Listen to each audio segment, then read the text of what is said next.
Now we're going to cover some basic editing every voice actor should know when going into Reaper.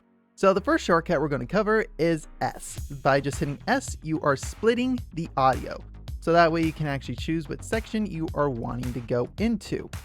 Now, one mistake a lot of voice actors make, because I say this because this happened to me, is with the splits is you go, okay, I need to go here, here, just to eliminate that little section. When there's there is an easier way to do it. So instead, after you made your split, you can actually click and drag the end of this, and you can drag as much as you want to keep or take.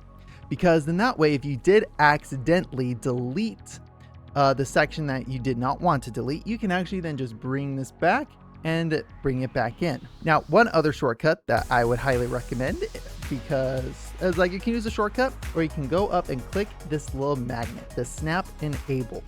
What this does is, if you notice, as I click and drag this, it's actually jumping to the next section mark.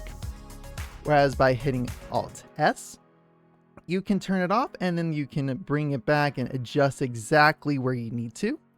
And then where I like to use the magnet is if I need to get it to a specific time, I turn it back on and then it can just jump to the next full second. But after you've done that and you have your recording take you want to do, the other thing I want to cover is what's called fading. Fading in, fading out, and crossfades.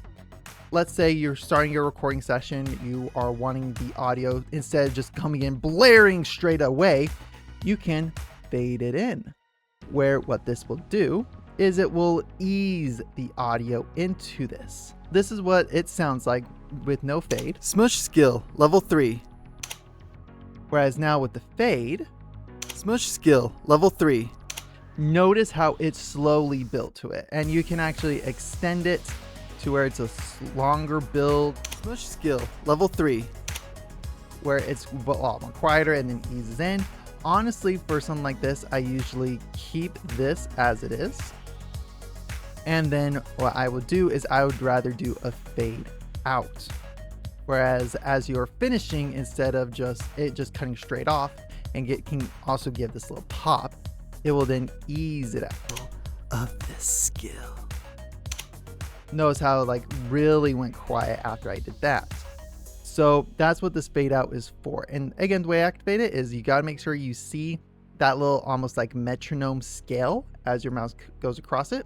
And then you just adjust how much of the fade out you want it to be, how long you want it to be. And again, that can be really useful for when you're editing. But with that, that's going to bring us the end to this tutorial. And next tutorial, we'll be talking about rendering and what you need to know when you finish sending off your audio. Thanks for watching.